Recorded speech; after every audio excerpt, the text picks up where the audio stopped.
Greetings, Natty. How you doing? Yes, Sir Majesty. I'm doing very good. How are you? Yeah, man, blessed always, in always. And we're here because you've put out a piece of work recently, which is, for me, quite fantastic. Released The Fear, The Sacred Journey, a documentary, which at the beginning of it, you guys intimate that you're putting it out to celebrate 10 years of making music. And you just wanted to go on a different kind of journey. You definitely did that.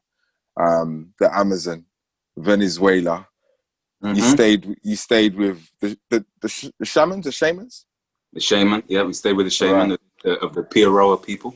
And I saw you exposed to healing ceremonies. You visited sacred sites, rivers, mountains. You lived a life that many of us will never ever experience. What was it like, sir? It must have been a once in a lifetime. I mean, you actually said it was life changing and life affirming. Yeah. Talk to me from that point there. So as you can probably tell from the way I look, my spirituality, and what I feel, yeah, I'm Ras, but I'm really about like how we were living before all of this, all of these concretes and all of these jagged edges, and that how we were really living. So I had the blessed opportunity to go to the Amazon jungle, not once, but twice. The first time was basically it was on a whim. My tour got postponed and I had 2 weeks free, and my brethren just like, yo, I just met this woman and she's going to blah, blah, blah, blah, blah, blah. Me and my brethren went the first time.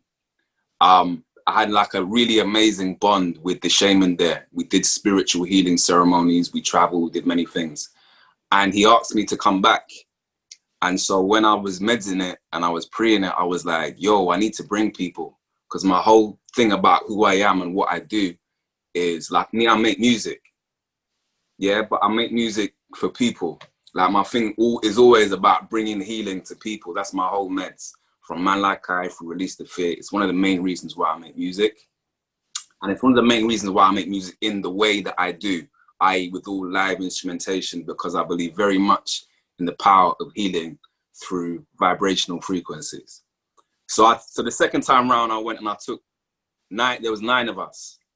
And yeah, I think the reason why I was saying life affirming and life changing is because literally every single person that came was a completely different person when we left the jungle. And so to even just break down the different elements of how it was life affirming and how it was like each person is so different.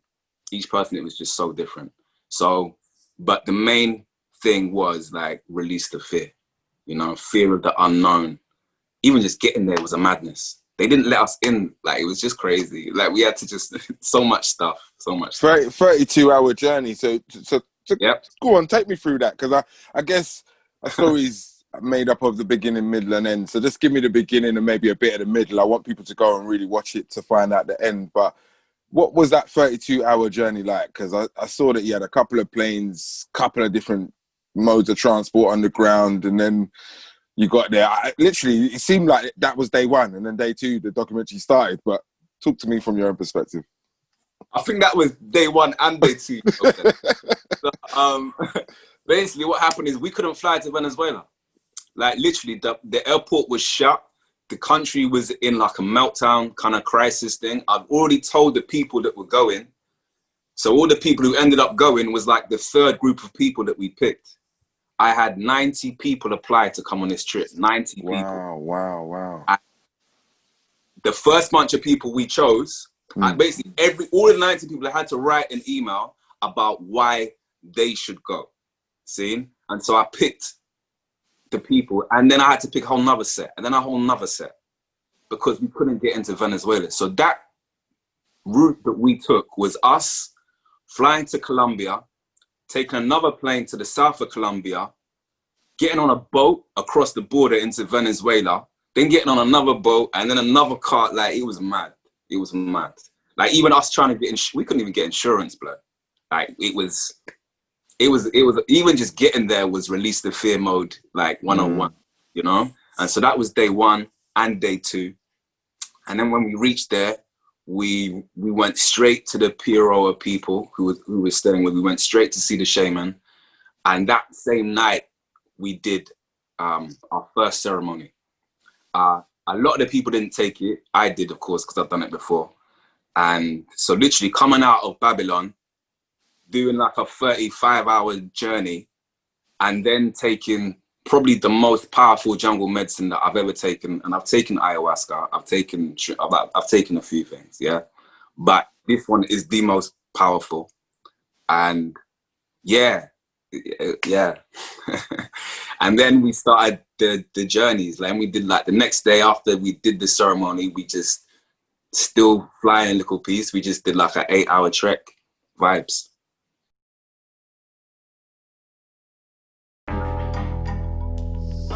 Liberty I man dealing with. In this journey of life, how you really living.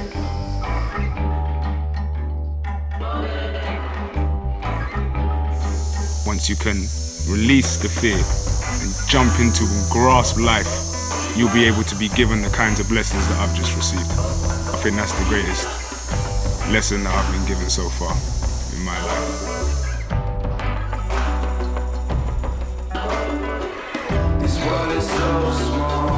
The whole point of this whole expedition is to push the boundaries. Think about how you're going to choose to spend your time on this planet, accepting a reality or creating a reality. I've got to make a choice in life between if I was going to go good or go bad. Not I dive in. I'm the guy who said I'm going to stand on the side and not go in. I'd rather be the guy who dived in, man. Than you.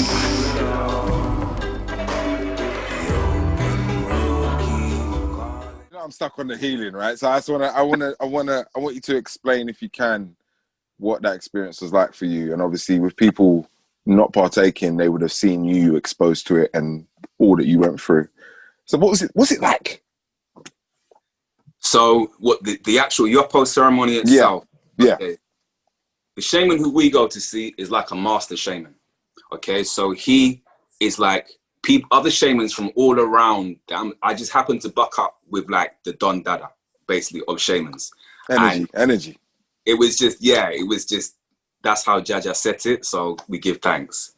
And as soon as you sit down in like this, like you see it in the documentary, it's like this round shaped like pyramid, and then they just start chanting. And then you got to take this thing called Capi first. Capi, you can even get high off the Capi alone.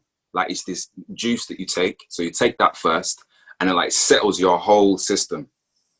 And then you take this thing called Yopo. Now, this thing called Yopo, each shaman makes his own specific different kind of Yopo. The reason why this shaman is such a revered shaman is because his Yopo is the most potent.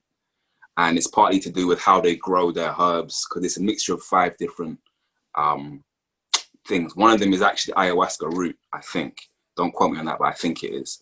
And there's different things that they mix together, and they even create, there's even a part in the documentary where I show you that they create medicine from it. So they create one bottle, and through the chanting that they do, they will take the same thing from this bottle and then make it for many different things that's wrong with you, depending on what chant they do. So they'll change the frequency of the medicine by chanting, and they'll make that specifically for your ailment. Yeah, so that's a whole nother madness in itself, which is in the documentary.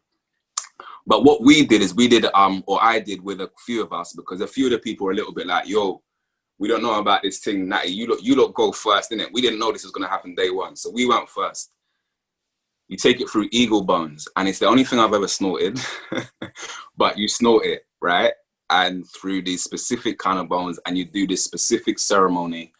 And then when you go on this journey, it's just a whole nother place, bro. It's a whole, I can't even begin to describe. As my brethren Apex put it, he was like, it was a multi-dimensional, you're everywhere at the same time. You can see other living beings that are walking and moving around you. You can see portals, you either go through them or you don't. It's, I can't even begin to describe what you see, but in terms of how you feel, it's like a really deep, like it's almost painful, but it's not painful. And then it gets intense, and then it gets even more intense. And then, but the way you feel afterwards, like, it's like a reset button. So like people, like even Like people who take crack go there and then boom, as soon as they take it, boom, they don't want it again. It's gone. Like there's stories of that. People who have experienced deep trauma go there, boom, it's gone. Literally, it's like a reset button. I can't even begin to describe it. So that was day 3 then, day 2, day 3. Yeah. How long was you there for? 2 weeks. 2 weeks. So with nine different people, 9 different characters there for 2 weeks, and that kicking off from pretty much the beginning. How did the group adapt to the jungle surroundings and just being so far out of their comfort zone? I know that most of them, all of them, have volunteered for it, but how did they deal with that first 3 or 4 days? Because that's when you're trying to acclimate, I guess. Real talk, bro, it was hard. It was hard. Like, for a lot of people, it was really hard. And for a lot of people, it was like, there was a lot of, like me and my brethren, the 2 of us who went on the first trip, we both went on the second trip. So we were doing a lot of, like, literally just almost coaching, where it's like, yeah, you can get through it. Like, there was times where, like that first trek that we did, there were times when it was like that, bro. And people are climbing, like, and they were like, Natty, when is this gonna be over? I can't do it. A woman broke down and cried. Like, literally, people are getting carried because they can't make it. People are stopping because they just stop. I've had enough. I want to go home. Like, there was all of that, bro. But to make it after going through all of that, and this was only like, let's say day 4, and you've still got more to go, it just gave people like a whole sense of, I'm peeling off this shell that I thought I was in, and I've got a new body now. I'm gonna give you one example, yeah? There was one woman, she got a brain tumor. Still, she's got the brain tumor. She come with us. She got a brain tumor. She just had multiple surgery. She'd been raising a completely disabled daughter from the age of birth, and now the daughter is 20 years old. She hadn't left the house in 4 months because she was in a state of depression and she couldn't move because of her tumor. She came with us, see? And so her getting through that on the first day, crying, also, like, by the end of the trip, like, she's Superwoman. You should see her now, bro. Like, she's calling me up, yo, Natty, you want to go yoga? You want to like, yeah, levels, just levels. The whole Amazon jungle and that whole mystic nature of it obviously appeals to you, and there's people out there that are, have got this kind of desire to want to be in the jungle one day. But the reality, I'm talking about bathing, eating, sleeping. The reality versus the theory. If someone's saying that they wanted to go, what would you tell them to prepare for that type of journey? Can't prepare. That's all I would say is get your mind right. Anything else, like, you can't prepare, bro. Like, because you're not ready. Like, there were times when people literally, they'd break down crying just because of the sheer beauty of what they were faced with. Literally, we'd get to the top of the mountain, and I remember our brethren, he just started crying. And I was like, bro, you okay? What's wrong? And he's like, no, I've just never seen nothing as beautiful as this before in my life. There's nothing that can prepare you for it, bro. And so even the thing what Nee was saying, going back to the Yopo ceremony as well that we took, that is what fully shows you that not only the connection within the jungle, but literally the whole world, every human being, every plant, everything living is all connected. And when you take this thing, it's like, that's the one thing that everyone that took it, because not everyone took it. Some people were a little bit scared of that. I never made everyone take it, right? But for everyone who took it, that was the one thing that everyone realized. Everyone went on their own different trip, but we could all see one thing, and that was that we were all connected.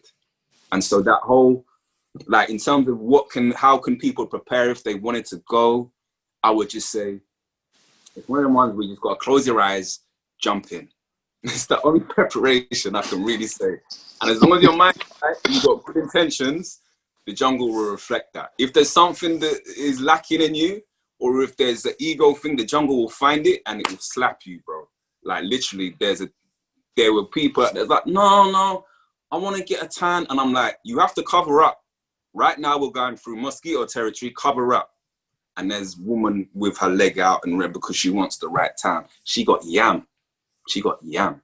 So it's a thing where it's like, if you approach the jungle with respect, it will respect you. If you come on some next Babylonian tip, you get slapped, bro. Like, the jungle will slap you. So the one thing that I would say to anyone who wants to go to these things is that just come with good and pure intentions. That's what I mean by get your mind right. And anything else, yeah, make sure you got clothes that you're covered up. Make sure you got a good place to sleep. You got net for the thing. Make sure you even got glasses, because there's a certain part of, even it's in the trip, where it's like the flies, they just go for your eyes. They don't want nothing else, they just want your eyes. And, or make sure you got a good torch. One time me and a sister got split from the group, and it was a 2-hour walk back, and there's bare forks in the road, and it's nighttime. I had a £1.50 torch from Pound Stretcher because my other torch was left back on the boat. Bam. Wasn't Stories. That would have been my worst life. I'll tell you that much, for nothing. Yeah, I don't like things crawling that I can't see, especially if they're on me. So that's not it. yeah. Few things like that. We saw a couple of tarantula. We saw like a black panther. I mean, like a jaguar. We saw enough things, man. Let's casually say he saw a jaguar. Yeah, all right. Release the Fear, the Sacred Journey. It sounds like you did that. Sounds like a few of the group did that. I recommend everybody to go and watch the documentary in its entirety, take it in. But Natty, you're not just about that. You're about music as well. I want to, touch on some of the things that you've done in terms of, you've collaborated with some greats. Let me just reel off a few. I know Adele was one, Ziggy Marley, Roots Maneuver. Like, you've been in this thing for a minute now. So with what you've said about your journey there, and it being about healing, and your attitude to music, that being about, changing the vibrations in order to heal, bringing people together to heal. You're very much a doctor in your own right. So talk to me about that amalgamation and the bigger agenda for Release the Fear, because I know there's a bigger agenda. Yeah, no, that's a good question. The bigger agenda is, is literally, you know what? The agenda is Release the Fear. For me, there's two vehicles. There's love and there's fear. Every other emotion derives from these two vehicles. Or you can call it one vehicle with two sides, like a coin. And for me, literally, the higher, it's about raising vibrations. So raising the vibrational frequencies within ourselves. So all of our cells are all vibrating at certain frequencies. And there's certain things that we all have. We all have carbon. That's our life. That's our, some of us is more, some of us is less, depending on certain things like melanin, etc., etc. But we all have carbon. And we all have, and we all live. So literally, like, man has, like, we've sat down and chanted Bingi for a man who has cancer, and through the power of our thought and the power of the drum, that man is still living 6 years later, and he was given 6 months to live. So, like, my thing is solely about raising the vibration of people, releasing the fear, letting love lead the way, more overstanding, more inner standing, knowledge of self. So my whole works, everything that I'm about, like, I've had to turn away from certain things that was around vanity and musical glory, for want of a better way of saying it, because as you say, I've been around for a minute, and I've sat on many, many high tables, low tables, whatever you want, different types of tables. I've sat on them all. And if it's not resonating on the right frequency, I can't ride with it. I can't deal with it. So my thing has always been about the people and just trying to raise the collective vibration of everyone, especially the ignorant ones, especially the racists, especially the ones who want to try, and I don't close the door to them. Where other man, they might be like, no, them man, they can't come in. Cha, move from, I'm the one like, no, let them in. They have to come in right now and catch the healing. So that's my thing right now. And it has been for years and years, which is bringing joy, healing, and just trying to raise the vibration. How have you dealt with COVID-19, the lockdown period, how's that treated you? How have you found it? Another thing is seeing the best in every situation. Yeah, because for me, it's been like I lost all of my gigs. So as a musician, it's tough, okay? Because this is my full-time gig, and all my gigs gone. But it was a thing where it was like, I know a lot of musicians right now who are going through some serious mental health issues. And I know a lot of people who the COVID situation has put people like mental health, not just musicians, but all of us. For me personally, it's been a blessing. I've had more time to spend with my children. I don't listen when people tell me where I can and can't go. Me personally, I haven't worn a mask yet. Excuse me, but I'm exempt. I need to breathe. You know, I need to talk to my children and my family. I go on the road a lot as a musician. So my children are seeing a whole nother side of me. We've had time to give thanks. I've got a car. So we just jump in the car. We go down to the coast. Boom. You know, we go, I do tours around the UK, so I meet people. I had a brethren just put us up in his garden. We found a bell tent, which is staying there in Cornwall for it. You know, so I just work with it. Whatever it is going on, we just work with it. You know, I mean, try and make the best out of every situation. That's what I would say to people as well. Just try and make the best. So given your positive perspective and default position, what do you make of the energy that seems to be circumnavigating the globe at the moment with regards to Black people, systemic racism, oppression, and the discourse that's taking place? What's your view? What's your stance as we speak today? Because I'm sure it will change. Yeah, no, it's a very good question, because one thing I don't like to do is I don't like to ride waves that are set up by people that I don't know. Okay? So I understand what's going on in the world today, but really and truly, the systematic oppression, the racism, everything, like, ain't nothing changed. It's been like this for a hot minute. It's just that right now it's the topic of choice. So me personally, anytime someone tells me that this is where we're going right now, and that person does not have my best interests at heart, like, I don't even like to say white supremacist. I like to say white inferiors or something, whatever you want to call them. The people who aren't supreme, but they're a little bit insecure, so they've got to just juke a man down or something. So them man there, when they tell me that, okay, right now, this is happening, and right now, okay, now all the footballers are going to take a knee. Okay, but what does that change for my children and for me? Right now, okay, this is happening. Okay, now they're hiring more Black people. They're releasing more money for Black companies. Good. Yeah, great. But in terms of the wave, I can't jump on board a wave that is A, started, B, funded, and C, manipulated by people that I don't know or trust. So if people are getting more of what they feel like they should be getting, then good for them. But as far as I'm concerned, we're still living in a system that is built upon oppression and individualistic capitalism. Therefore, I just sit on my hilltop and I observe. That's my thing. 10 years of making music, Natty. Great way to mark it with the documentary. What does the documentary look like in 10 years' time to mark 20 years in music? Oof. I don't know, I might have to go again. What are you saying, John? You coming? I'm not coming, cuz. I'm a beach man. I'm not really for the jungle still. I don't know. Actually, you never know. The kids will be grown up by then.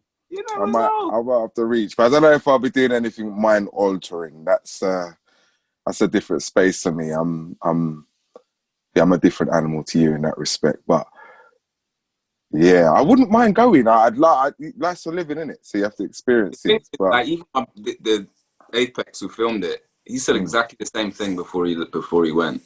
Exactly the same thing. He said the only thing that I will ever touch is ganja. That's it. Nothing else. Not even alcohol. Nothing. And then he didn't take the first one, but then he caught the vibration. Sometimes you can't help but catch the vibration. And I'm not, I sound like a pusher, don't I? You sometimes can't help. No, you sound like someone who knows a good thing and the world ain't had it yet. That's what you sound like. So yeah, I hear you. Well, that's the thing, really. So 20 years time, Jano, hopefully I'm still here. Well, Jah willing, we don't deal with hope because hope is for the Pope.